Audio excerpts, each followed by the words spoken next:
Queridos, nós vamos, sem demora, começar a exposição que será no capítulo 8, do verso 1 até o verso 13. Pelo menos esse é o alvo. Eu sei que é uma porção muito rica, tem muita coisa. Nosso objetivo é tentar cobrir todo o capítulo 8 nessa noite. Eu queria que você abrisse aí e ficasse com a escritura aberta nessa passagem, que será o tema da nossa exposição nessa noite. Nós vamos orar pedindo a graça de Deus para esse momento em que nós estamos juntos. Pai amado, nós queremos te dar graças pelo privilégio de nos encontrarmos, ainda que virtualmente, ao redor da tua palavra, para estudá-la, para aprender mais sobre ela e para aplicar os seus ensinos à nossa vida. Nós sabemos que ela é a tua palavra inspirada, é a própria palavra de Deus. Por isso, Senhor, que ela fale profundamente ao nosso coração, à nossa mente nessa noite. Oramos pelo nosso país, por essa crise sem precedentes, por essa angústia que veio sobre a nação, sobre a população, especialmente os mais carentes e necessitados. Pedimos ao nosso Deus que tenhas misericórdia de nós e que tu permitas que essa provação não seja mais do que, como brasileiros, nós podemos aguentar. Tem compaixão dos desvalidos, dos que estão passando por necessidade, dos aflitos, dos adoentados. Consola também aqueles que perderam entes queridos com essa pandemia. Dá sabedoria aos nossos governantes para que tomem medidas, Senhor, que visem o bem da população e nenhum outro interesse. Também queremos pedir que nessa noite o Senhor nos abençoe na exposição da tua palavra. Dá-me graça, saúde para fazer essa exposição, abençoando cada pessoa que nos segue. É o que pedimos, no nome do Senhor Jesus. Amém. Muito bem, queridos, capítulo 8 da primeira carta de Paulo aos Coríntios. Eu vou pedir que você deixe sua Bíblia aberta, nós iremos fazer a leitura à medida que a exposição prossegue. Vamos lembrar o que é que nós vimos até agora, do nosso estudo na primeira carta de Paulo aos Coríntios. A razão pela qual Paulo escreveu essa carta é que ele tomou conhecimento de uma série de problemas que estavam ocorrendo ali em Corinto, no meio daquela igreja que ele havia plantado durante sua viagem missionária até aquela região da Acaia. E ele tomou conhecimento através das informações de membros da família de Cloe. Era uma pessoa membro da igreja de Corinto que mandou informações para o apóstolo Paulo. Ele estava bem longe de Corinto quando essas informações vieram, e ele também recebeu uma comissão que veio da igreja de Corinto, trazendo, além de uma oferta, uma carta contendo perguntas sobre temas que haviam despertado o interesse dos coríntios. E, naturalmente, essa comissão relatou a Paulo problemas que estavam acontecendo na comunidade. Impossibilitado no momento de pessoalmente resolver a questão, Paulo, então, escreve essa carta com o objetivo de corrigir os problemas práticos e também doutrinários que estavam presentes ali naquela igreja querida que ele havia fundado e que amava tanto. E nós podemos, lendo essa primeira carta, nós podemos mais ou menos fazer um levantamento dos problemas que havia ali. Havia problemas de ordem moral, havia problemas de ordem espiritual, havia problemas de ordem doutrinária. Paulo procura tanto abordar esses problemas, como responder às perguntas que os coríntios haviam enviado através de uma carta. O que nós já vimos até agora foi o seguinte: nos capítulos de 1 a 4, o apóstolo Paulo trata da questão de divisões que havia na igreja. A igreja havia se dividido em pelo menos 4 grupos que se formaram em torno de personalidades que haviam influenciado a vida da igreja mais recentemente. O próprio apóstolo Paulo, o seu sucessor ali, que foi Apolo, Pedro, que era bastante conhecido de todos os cristãos daquela época, e havia um 4º grupo que se denominava como sendo aqueles que eram de Cristo, que eram mais espirituais do que os outros e não estavam debaixo da autoridade de ninguém. Paulo trata dessa questão nos capítulos de 1 a 4, onde ele coloca princípios teológicos que falam sobre a unidade da igreja, o que são os obreiros, como nós devemos considerá-los e o julgamento de Deus como sendo a instância maior em que o trabalho dos obreiros será julgado. Depois, nos capítulos 5 e 6, Paulo trata da falta de disciplina que havia na igreja com respeito a problemas morais. Havia um irmão da igreja que vivia com a mulher do seu pai, sua madrasta, e a liderança da igreja não tinha tomado providência nenhuma. Havia também um irmão que estava processando outro irmão, outro membro da igreja, nos tribunais da cidade de Corinto, para escândalo público da igreja. E havia também aqueles que ainda frequentavam os templos pagãos onde se praticava prostituição. Paulo, então, trata dessas questões nos capítulos 5 e 6. Na verdade, são dois problemas aí, são os problemas morais, como eu falei, mas também a falta de disciplina por parte da liderança da igreja. E vimos também a abordagem que Paulo faz a primeira pergunta que os coríntios lhe fizeram, através daquela carta que era a respeito do casamento, do divórcio e do celibato. O que era melhor, casar, ficar solteiro? O que era mais espiritual? Era possível uma separação? Era possível fazer um voto de castidade dentro do casamento? São questões que Paulo responde no capítulo 7, que nós vimos em detalhes aqui, no Expondo as Escrituras. E foi onde nós terminamos. Agora, nos capítulos 8, 9 e 10, que formam também uma seção, Paulo responde a mais uma pergunta, uma indagação dos crentes de Corinto, e dessa feita, sobre o comer carne que havia sido oferecida aos ídolos nos inúmeros templos pagãos da cidade de Corinto. Podia comer ou não a carne que havia sido oferecida, consagrada aos deuses pagãos daqueles templos que infestavam aquela cidade conhecida pela sua idolatria. O que nós faremos nessa noite, então, aqui no capítulo 8, que é só o começo, capítulo 9 e 10 também tratam desse mesmo assunto. Aqui hoje à noite nós vamos primeiro ver o problema em si, qual era realmente o problema, depois os princípios que Paulo coloca para a resolução desse problema no capítulo 8 e a aplicação prática que ele faz no último versículo do capítulo 8. Esse é o nosso plano. Permita a Deus que nós possamos cumprir. Vamos então começar entendendo o que era realmente o problema. As religiões pagãs que existiam no mundo greco-romano, elas também tinham um sistema de sacrifício que era similar ao sistema de sacrifício que havia na nação de Israel. Talvez a gente pense que sacrificar animais era alguma coisa que somente os judeus faziam naquela época.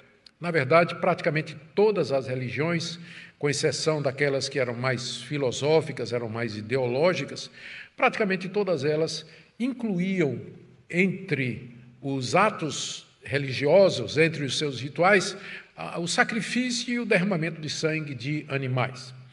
E o procedimento era bastante parecido com o que se fazia na nação de Israel. Os animais eram consagrados à divindade, aos deuses, em seguida eles eram abatidos pelo sacerdote daquela religião.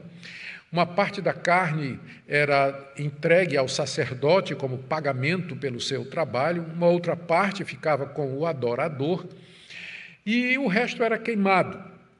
O resto era oferecido no altar, queimado ali às divindades. Então, essa prática era bastante comum. Além disso, havia também a prática da prostituição, quando a chamada prostituição cultual, quando os adoradores traziam suas oferendas, os seus animais lá no templo e faziam festas de gratidão aos seus deuses, matando animais, havia também um momento de envolvimento sexual com as sacerdotisas. Eram religiões que misturavam sexo com os seus dogmas e também toda essa parte de sacrifício. E como Corinto era uma cidade conhecida pela quantidade enorme de templos, eram muito supersticiosos, os gregos em geral, não é? Mas os de Corinto em particular eram muito supersticiosos, havia religião para todo tipo de gosto, só perdia talvez para Atenas, onde o apóstolo Paulo mais tarde vai dar uma passada, ele fica abismado com a quantidade de altares e deuses que são adorados em Atenas. Então, dada a grande quantidade de templos que havia em Corinto, a gente pode imaginar que qualquer carne que você fosse comer na cidade de Corinto, ela provavelmente tinha tido uma passagem pelo templo. Deixa eu explicar. os destinos possíveis para a carne que era sacrificada nos templos pagãos. Primeiro, ela poderia ser consumida, como eu já disse, lá mesmo no templo. O adorador lá com sua família trazia um bezerro, o sacerdote matava aquele bezerro em homenagem àquele deus, àquela deusa, e em seguida uma parte da carne era entregue ao adorador e sua família. E eles, ali mesmo, no templo, sentavam com os amigos e a família toda reunida, e eles então comiam aquele animal como parte do culto que eles prestavam àquela divindade, como seria algo equivalente à ceia do Senhor, não é? Embora, é claro, esteja muito longe, mas o comer juntos sempre fez parte do âmago das religiões, não é? Os adoradores juntos comendo. Então, essa seria a primeira possibilidade. Você poderia comer carne lá no templo, junto com seus amigos, com sua família, carne do animal que foi oferecido.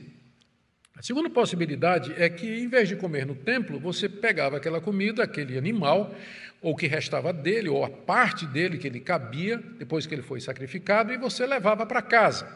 E lá em casa, chegando em casa, você chamava os amigos e fazia um churrasco, convidava as pessoas que você queria, e aquela carne que havia sido consagrada lá no templo era comida em casa, juntamente com os amigos, ou não. E havia uma terceira possibilidade. Vocês imaginam a quantidade de carne que um sacerdote ganhava? A quantidade de sacrifícios era muito grande, como eu disse, não tinha... todo mundo adorava deuses pagãos em Corinto, né, poucas exceções, provavelmente. Então, os sacerdotes ganhavam muita carne. Naquele tempo não havia o sistema de você estocar carne, não tinha sistema de refrigeração. Então, a carne não durava muito, então ela tinha que ser consumida logo. O sacerdote separava aquilo que ele podia comer e o restante ele mandava para o açougue, no mercado, para que fosse vendida, carne de primeira, porque o pessoal sacrificava o melhor que tinha.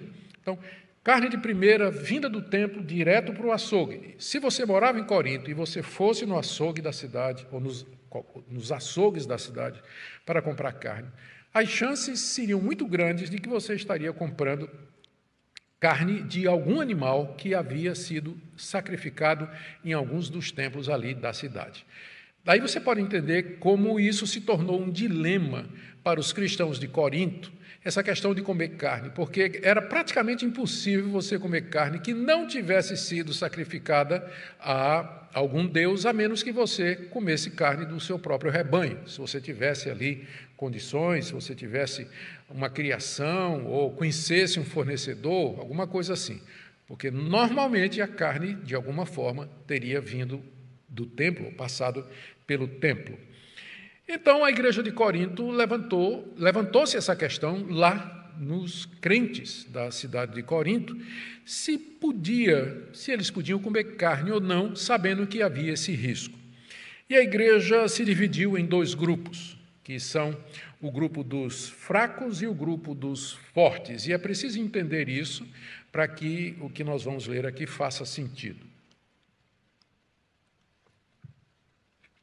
Quem eram esses chamados de fracos, que nós veremos mais adiante, é uma terminologia que o próprio apóstolo Paulo emprega. Os fracos são assim chamados porque a consciência deles era fraca.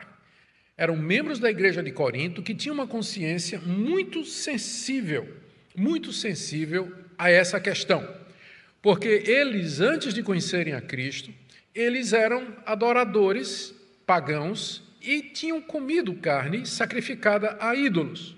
Então, eles não conseguiam agora comer carne sem lembrar de que eles tinham, no passado, comido carne no sistema de idolatria, que aborrecia Deus e que era uma afronta ao único Deus verdadeiro. Eles receavam, de alguma forma, se eles comessem carne, mesmo que eles não soubessem, mas se eles comessem carne que tivesse sido sacrificada lá no templo, eles tinham medo de cometer idolatria, como antes eles tinham cometido também. Talvez até medo de ficar possuído por demônios, porque havia essa consciência agora que eles eram cristãos, de que aqueles cultos eram coisa do diabo, era coisa das trevas, instigados por Satanás. era alguma coisa produzida no mais profundo laboratório dos infernos, a idolatria, o culto a qualquer divindade que não seja o único Deus verdadeiro. Deus verdadeiro. Então, eles sabiam que aquilo tudo tinha a ver com demônios. E se eles comessem carne que tinha sido oferecida aos ídolos, demônios, eles corriam o risco de se contaminarem ou serem possuídos por algum demônio que porventura tivesse naquela carne. Por isso, para ficar do lado seguro e para não correr nenhum risco, esse grupo de irmãos, chamado de fracos, eles evitavam comer carne em toda e qualquer situação. Eles não comiam carne. Eles simplesmente preferiam comer pão, comer verduras, comer frutas e evitar qualquer tipo de carne, com medo de que pudesse ter sido sacrificada a ídolos. E se ficasse só nisso, a gente poderia até compreender e respeitar a consciência desses queridos irmãos, porque aí é uma questão de uma decisão pessoal, de uma escolha pessoal. Mas o problema é que eles tinham adotado uma atitude de julgamento e de crítica contra os chamados fortes, contra aqueles irmãos que tinham uma consciência robusta e que não estavam preocupados com essa questão. E aí, então, os fracos, por assim dizer, começavam a condenar os fortes, chamar de liberal, chamar de libertino, dizer que eles não tinham nenhuma preocupação com os caminhos de Deus e com os caminhos da santidade e outras coisas que a gente pode imaginar, porque essa questão ela não parou somente lá na igreja de Corinto, ela continua até o dia de hoje com outras questões relacionadas. Muito bem, agora é hora de ver quem são os fortes, não é? Quem são os fortes? Já dá para perceber que eram aqueles que tinham consciência de que os ídolos, eles não eram reais. Eles não eram deuses, na verdade.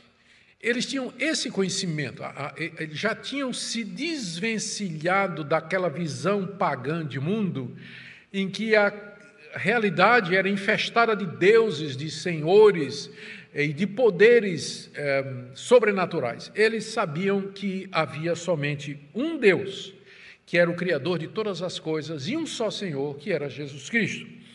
E eles sabiam também que esse Deus havia criado tudo o que há, inclusive o boi, de onde vinha a carne, e que, portanto, a carne era uma dádiva de Deus, bem como todas as coisas boas da criação, e que, portanto, eles eram livres, uma vez que eles tinham consciência de que tudo foi criado pelo único Deus que existe e que o culto pagão não era nada, não representava nada, eles então se sentiam à vontade para comer carne, mesmo carne que tivesse sido sacrificada no templo pagão. Na verdade, ele se sentiu à vontade até para ir ao templo pagão com seus amigos descrentes e sentar com eles lá e comer daquela carne que havia sido sacrificada ali no templo pagão. Ele se sentiu, inclusive, à vontade para ir lá no templo pagão e participar com seus amigos daquilo ali, porque eles sabiam que aquilo não representava nada, que aquilo ali era apenas uma ilusão, não haviam aqueles deuses eram frutos apenas da imaginação humana. E assim eles ficavam à vontade para comer carne em todo lugar, em toda e qualquer ocasião, e desprezavam os irmãozinhos fracos, que tinham escrúpulos em comer, com receio de estarem praticando a idolatria, ou receio de ofender a Deus por comer alguma coisa que havia sido sacrificada aos ídolos, sacrificada aos deuses pagãos. Não se tratava, você já percebeu, não é? Não se tratava de um assunto relacionado com a salvação. Não era uma questão que tem a ver com os pontos centrais do Evangelho que o apóstolo Paulo havia pregado. Seria mais alguma coisa na área secundária, não é? E que fica mais a critério da consciência e da liberdade de cada um. O problema é que os coríntios não estavam conseguindo conviver com as suas diferenças, aparentemente, não é? De um lado, os fracos estavam condenando os fortes e julgando os fortes, e, por outro, os fortes estavam desprezando, escarnecendo e zombando dos fracos. E assim a igreja, que já estava dividida, ganha mais uma divisão. A igreja tinha se dividido em torno dos pregadores, a igreja tinha se dividido em torno da questão do casamento, e a igreja agora se divide com relação a essa questão. Se eu pudesse pegar um exemplo atual que pudesse ajudar você a entender, eu pegaria o seguinte exemplo. Imagine que você vai passeando à noite na sua cidade e você encontra ali numa encruzilhada uma galinha preta com uma garrafa de cachaça e uma vela vermelha. Você sabe muito bem o que é que isso representa. Aquilo ali é um despacho, ali é uma oferenda aos deuses da Umbanda. Você está com fome e sua família está passando necessidade. Você tem ali aquela galinha, mas aquela galinha foi sacrificada aos deuses da Umbanda, aos demônios. A pergunta é, você pode ou não tomar aquela galinha e comer, como cristão? Você estaria cometendo algum pecado diante de Deus? Você estaria cometendo idolatria? Você está correndo o risco de ser possuído por demônios ou alguma coisa, algum outro risco espiritual? Guardadas as devidas proporções, era alguma coisa semelhante ao que estava acontecendo na cidade de Corinto. Vamos ver então, uma vez que já tentamos dimensionar qual era o problema, vamos ver agora os princípios que o apóstolo Paulo coloca aqui para resolver o problema. Aqui no capítulo 8, nós queremos ver 4 princípios, se o tempo nos permitir, e depois, na próxima segunda-feira, nos capítulos 9 e 10, nós vamos ver como Paulo responde, especialmente no capítulo 10, ele responde mais especificamente essas perguntas: se era possível comer carne no templo, se era possível comer carne comprada no mercado e se era possível comer carne com amigos pagãos na casa deles. Isso vai ficar para o capítulo 10. Mas nós temos que, primeiro, estabelecer todos os princípios para que a resposta de Paulo no capítulo 10 faça todo o sentido. Vejamos então 4 desses princípios. Lembrando que Paulo aqui se dirige a maior parte do tempo aos chamados irmãos fortes, que se sentiam livres para comer carne em toda e qualquer situação. Não é que os fracos também não precisem de exortação, a gente vai perceber aqui que Paulo traz uma palavra de exortação velada, não é tão direta assim, mas que tem a ver com a questão dos fracos. E no final, não somente os fortes, mas também os fracos precisavam de exortação e orientação a respeito dessa questão, que é a mesma coisa hoje, não é? Tem tantas coisas, eu citei o exemplo lá do despacho, não é? Mas tem coisas, as igrejas, a gente acaba brigando e se separando por questões que são bastante secundárias, não é? E que não tem nada a ver diretamente com os grandes pontos centrais da verdade bíblica. A gente briga ou se divide por questões relacionadas com música, que tipo de música, que tipo de louvor, que tipo de cânticos nós podemos oferecer a Deus, música do mundo, música secular, música evangélica, o que é que pode, o que é que não pode, né? Para não falar dessa questão de tatuagem, que sempre é um tema que fica voltando, né, com relação a isso, a questão da bebida, enfim. Eu espero que esse estudo ajude você a entender o que é que está em jogo aqui e a adotar os princípios que vão ajudar, esperamos, né, vão socorrer você em dilemas semelhantes. Então, o primeiro ponto que o apóstolo Paulo coloca aqui, está do verso 1 até o verso 3, é que conhecimento sem amor ensoberbece, mas o amor com conhecimento edifica. Vamos ler os versos de 1 a 3.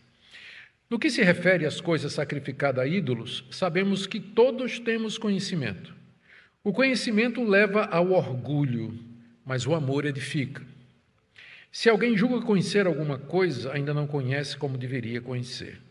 Mas se alguém ama a Deus, esse é conhecido por ele. Focar primeiro aqui nesses 3 versículos, onde Paulo fala de conhecimento e de amor. Dá para ver no versículo 1 de que ele está respondendo uma pergunta, porque ele começa assim: no que se refere às coisas sacrificadas a ídolos. Ele está fazendo referência à pergunta que os coríntios haviam enviado através daquela carta com respeito a coisas sacrificadas a ídolos, sobre o que eu já expliquei no início da nossa exposição. Paulo diz aqui: sabemos que Todos temos conhecimento. Ele está sendo irônico aqui, ele está se dirigindo aos fortes, né? Os fortes se gabavam de ter esse conhecimento de que só tem um Deus, só tem um Senhor, que é Jesus Cristo, que Ele criou todas as coisas e que nós podemos desfrutar de todas as coisas com gratidão no coração, com alegria. Podemos tudo, podemos provar, comer e beber de todas as coisas, porque tudo que é bom provém de Deus. Eles tinham esse conhecimento. E Paulo aqui meio que está ironizando, não é? Sim, né? Nós sabemos que todos temos conhecimento, não é só vocês não, eu também tenho. E outros cristãos também têm esse conhecimento de que só há um Deus, só tem um Senhor e que Ele criou todas as coisas e que tudo que Deus criou é bom. O conhecimento, agora vem, não é? Depois dessa ironia vem a pancada. O conhecimento leva ao orgulho, mas o amor edifica. Aqui a gente precisa entender que quando Paulo diz que o conhecimento leva ao orgulho, ele está querendo dizer o conhecimento sem humildade, sem amor, ele leva ao orgulho. E quando ele diz o amor edifica, ele se refere ao amor que procede do verdadeiro conhecimento de Deus. Então, o conhecimento sem humildade, sem amor, ele leva ao orgulho, que era o que estava acontecendo na igreja de Corinto. Aqueles irmãos fortes, que tinham conhecimento, a teologia deles estava certa, a doutrina deles estava certa. Eles tinham correto conhecimento de que só há um Deus. E a gente pode até estranhar, achar que isso é tão básico, mas é básico para nós. Naquele tempo, o mundo era infestado de deuses, todo mundo tinha muitos deuses. Todas as religiões, com exceção do cristianismo e do judaísmo, eram politeístas e tinham muitas religiões.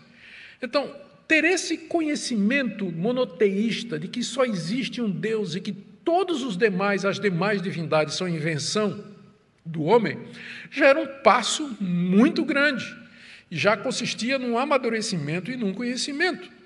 Então, os fortes da igreja de Corinto, aqueles que se sentiam à vontade para comer carne em todo lugar, eles tinham já chegado a esse conhecimento.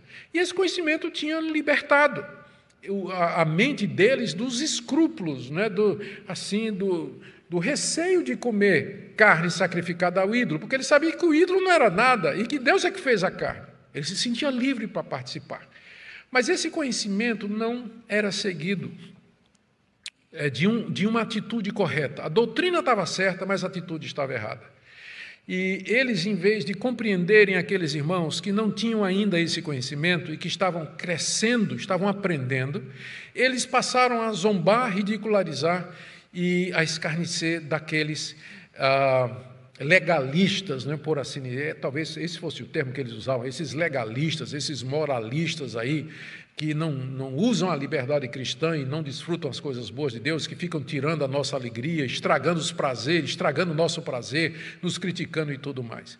O conhecimento leva ao orgulho, se não for seguido de humildade e de amor para com aquelas pessoas que ainda não chegaram a esse conhecimento. Que explicação maravilhosa do apóstolo Paulo.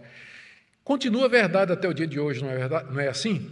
Pessoas que têm muito conhecimento a respeito das coisas de Deus, conhecem doutrina, conhecem teologia, mas a atitude deles é errada. Eles são críticos, eles são arrogantes, eles não têm paciência com as pessoas que ainda não chegaram até aquele ponto, eles se sentem superiores, eles usam o seu conhecimento, que traz liberdade, sem levar em consideração o coração, o pensamento e a vida daqueles irmãos que não conseguem acompanhar assim ainda. O conhecimento sem amor leva ao orgulho, mas, que tem um contraste, o amor edifica. O amor edifica. O amor aqui é o amor que procede desse conhecimento. Uma pessoa que tem conhecimento verdadeiro a respeito de Deus, ela deveria ter o seu coração cheio de amor, porque Deus é amor. O conhecimento é esse, que só tem um Deus, e esse Deus nos amou e mandou seu Filho como propiciação pelos nossos pecados. E se nós conhecemos esse Deus, nós devemos também amar como Deus nos amou. Na verdade, quem desenvolve esse argumento mais é João na sua primeira carta, e também no Evangelho que tem o seu nome. Então, o verdadeiro conhecimento de Deus, ele traz amor. E esse amor, então, edifica no sentido de que procura edificar os seus irmãos na fé, procura fazer com que eles cresçam no conhecimento de Deus, que eles avancem na vida espiritual. Em vez de você ser um tropeço, você quer ser uma bênção para esses queridos irmãos. O amor procura a edificação da igreja. Só o conhecimento, ele vai trazer orgulho, arrogância e vaidade. Isso destrói a comunhão dos santos, isso destrói a igreja. Mas o amor que procede do verdadeiro conhecimento, ele edifica, ele abençoa a igreja. Então, o que você tem aqui é o apóstolo Paulo falando com os fortes, concordando com os fortes, mas discordando da atitude deles. Isso vai ficar mais claro à medida que nós avançamos. Como ele diz aqui no verso 2, olha, se alguém julga conhecer alguma coisa, ainda não conhece como deveria conhecer. Ou seja, se você pensa que você já domina esse conhecimento de Deus, se você acha, se você julga que você conhece alguma coisa, você ainda não conhece como deveria conhecer, porque quanto mais a gente conhece sobre Deus, mais a gente percebe que não conhece nada, nada. Pessoas que acham que elas chegaram lá, que elas já conhecem o que é possível conhecer, e que elas dominam completamente uma determinada área e que, portanto, elas não estão abertas para ouvir outras pessoas, para aprender, sempre aprender mais. Essas pessoas, nas palavras do apóstolo Paulo, ainda não conhecem como deveriam conhecer. Existe um conhecimento de Deus que está disponível. É o conhecimento de Deus que está aqui revelado nas Escrituras Sagradas. E nós podemos, estudando a Bíblia, nos debruçando sobre ela, com zelo, com dedicação, com esforço, nós podemos aprender mais e mais a respeito de Deus. Essa é uma revelação que não se exaure, ela não termina, a gente passa a vida toda aprendendo, e quanto mais a gente aprende, mais tem para aprender. Pessoas que, como aqueles fortes de Corinto, que achavam que tinham já o topo do conhecimento e que desprezavam os irmãos fracos, eles, na verdade, não conheciam como deveriam conhecer, porque o conhecimento ele tem que ser temperado com humildade e com amor. De outra maneira, ele se torna destrutivo. Como tem acontecido. Em muitas igrejas, pessoas que estão certas doutrinariamente falando, mas que a atitude delas é uma atitude arrogante, é uma atitude de falta de amor, que acaba provocando cisma, provocando divisão e trazendo grandes problemas para o povo de Deus. Mas, verso 3, se alguém ama a Deus, esse é conhecido por ele. Aqui mais um trocadilho que Paulo está fazendo entre amor e conhecimento. Mas, se em vez de você achar que já conhece a Deus, você amar a Deus, porque é diferente. É diferente. Se uma coisa é você conhecer a Deus, e o estudo da teologia, o estudo das Escrituras, isso aí vai lhe dar conhecimento de Deus. Mas esse conhecimento, como eu disse, ele tem que se transformar em amor. Você tem que amar esse Deus. De que adianta conhecer esse Deus se você não o ama? Conhecer a Deus não basta, você tem que amá-lo, amar a Deus. Essa é a jogada que Paulo está fazendo aqui, a troca de palavras. Mas se alguém ama a Deus, esse é conhecido por Deus. Mais importante do que você conhecer a Deus é Deus lhe conhecer. Não é interessante isso, né? É diferente. Uma coisa é você dizer assim, eu conheço o presidente da República, conhece assim, né? Eu usei presidente da República de ter usado qualquer outra autoridade. Então, eu conheço o presidente da República, conhece assim, de você ver na televisão, você um dia já esteve em Brasília, participou de uma reunião com ele, mas é diferente quando o presidente da República diz, eu conheço Augusto, sim, eu sou amigo dele, eu tenho um bom relacionamento com ele. Eu sei que essa comparação não é lá essas coisas todas, mas é o que Paulo está dizendo aqui, melhor do que você conhecer a Deus, é Deus conhecer você. É Deus dar testemunho de que você, de fato, é conhecido dele, você é amado dele, você é querido dele. Eu não sei se a gente pode fechar aqui esse primeiro argumento, mas com a seguinte frase só, né, que eu creio que expressa o coração do que Paulo está dizendo aqui. O conhecimento de Deus, que não é acompanhado de amor a Deus e amor ao próximo, ele só produz arrogância, soberba e vanglória. Mas aquele amor que procede do conhecimento de Deus, ele edifica os irmãos. E Deus dá testemunho dizendo: esse de fato é meu servo, é meu discípulo. Então, essa primeira orientação de Paulo, ela vai para os fortes, né? E trata da atitude deles. Aqui Paulo visa a atitude do coração daqueles irmãos fortes. Eles estavam certos teologicamente, mas a atitude deles era destrutiva. A atitude deles era destrutiva.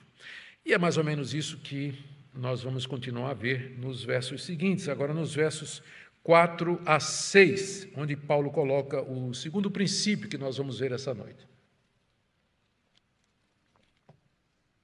Vamos lá.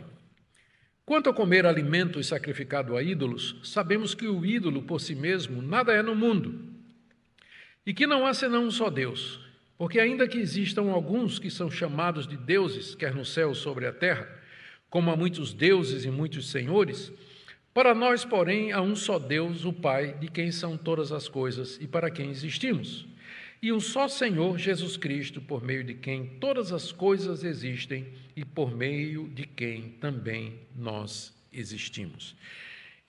Se eu for resumir esse segundo argumento do apóstolo Paulo aqui, eu diria isso: os ídolos nada são nesse mundo, só há um Deus e um Senhor que fez todas as coisas.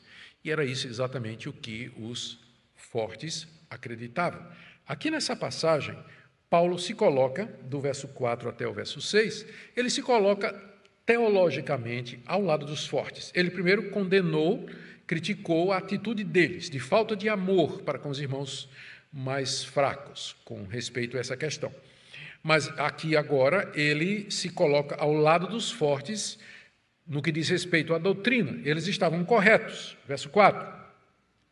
Quanto a comer alimentos sacrificados a ídolos, sabemos aqui, é Paulo e os irmãos fortes.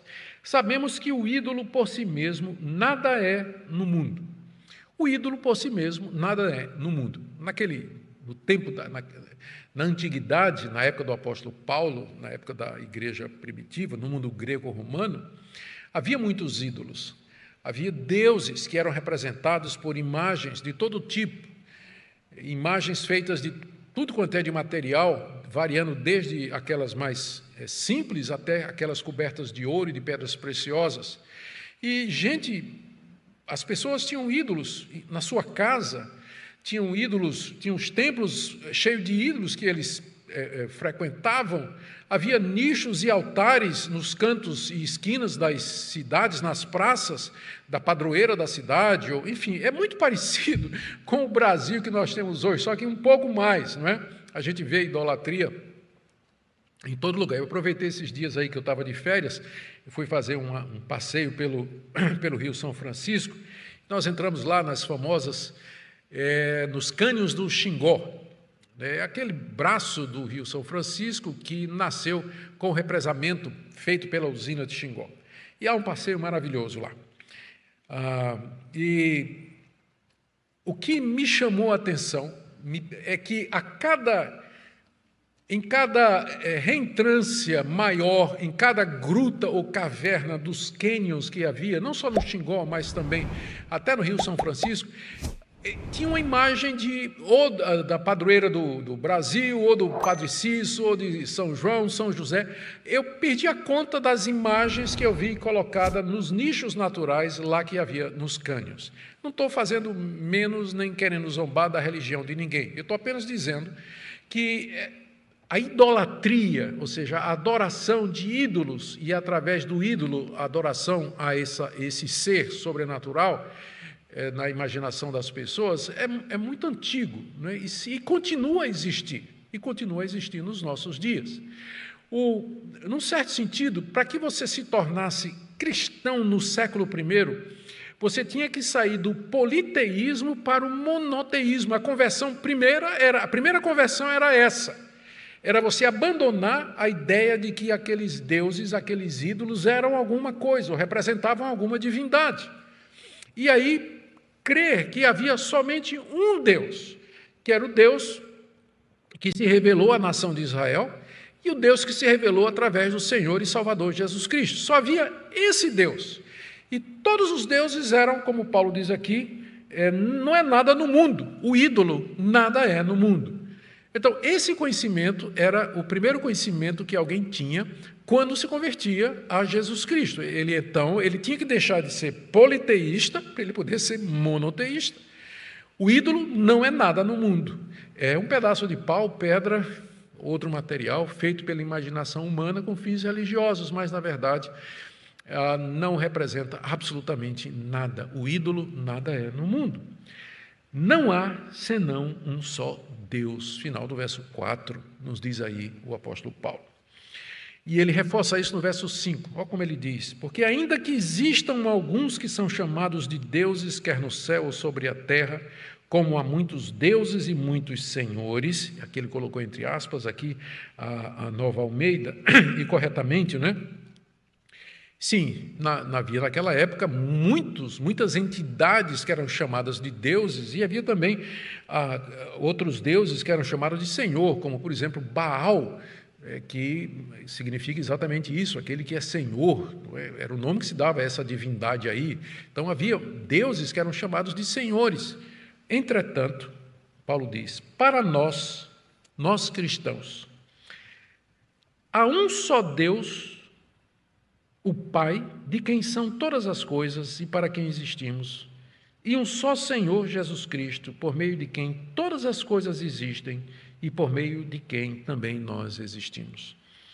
Quando Paulo diz aqui para nós, ele está primeiro se referindo aos cristãos. Embora havia muitos deuses, senhores no mundo antigo, para nós, e esse para nós aqui reflete a verdade das coisas, para nós há apenas um Deus e um só Senhor, que é Jesus Cristo. Esse Deus é o Pai, de quem são todas as coisas, porque Ele é o Criador de todas as coisas, então tudo pertence a Ele. E nesse ponto, os fortes, que conheciam essa doutrina e se gloriavam nessa doutrina, estavam corretos. Eles se sentiam livres para comer de tudo, porque tudo é de Deus, tudo procede dele, e não dos demônios, e não dos ídolos, e não desses falsos deuses e senhores que tem por aí.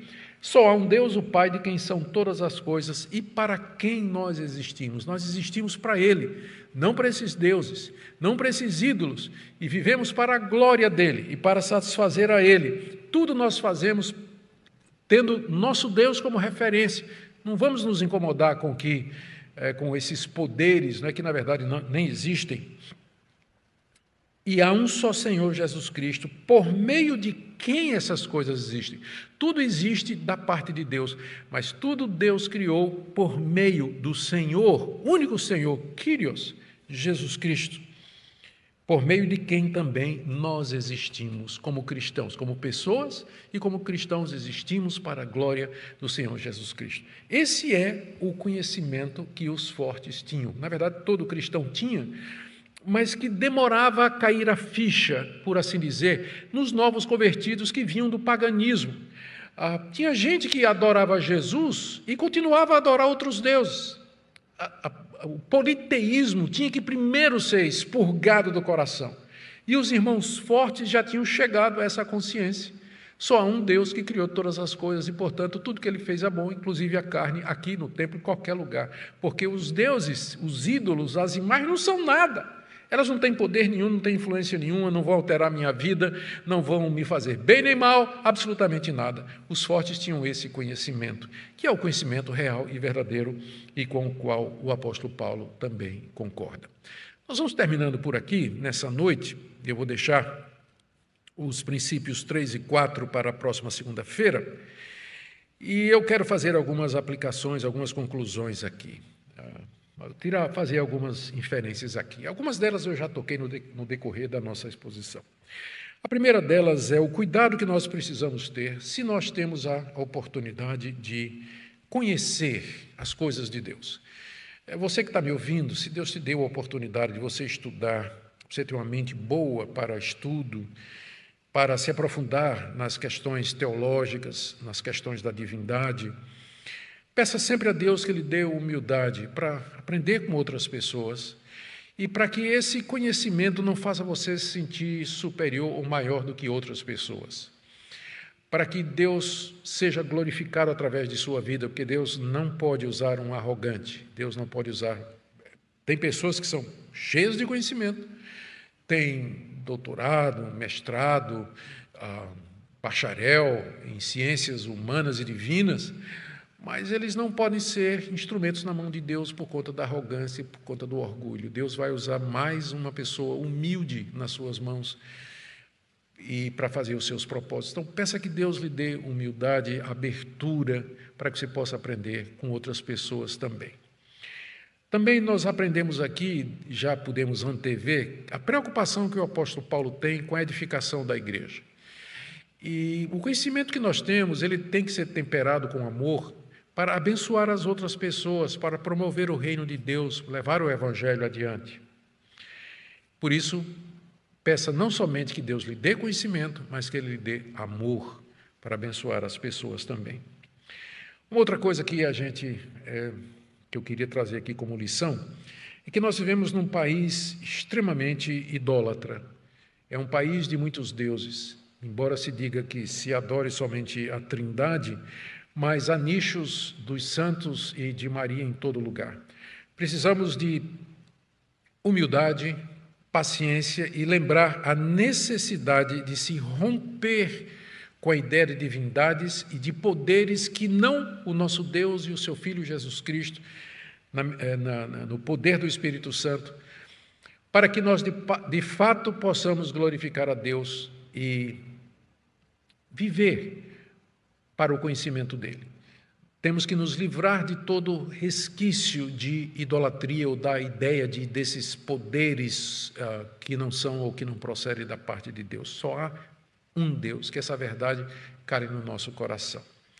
E a última coisa que eu queria dizer é que, embora a questão toda aqui seja ou tenha a ver com ídolos de pau, de pedra, de barro, de madeira, de ouro, de prata, pedras preciosas, imagens concretas, que representam algum tipo de Deus, nós sabemos que até mesmo cristãos que professam que há um só Deus em quem há esse conhecimento, eles podem levantar ídolos no seu coração.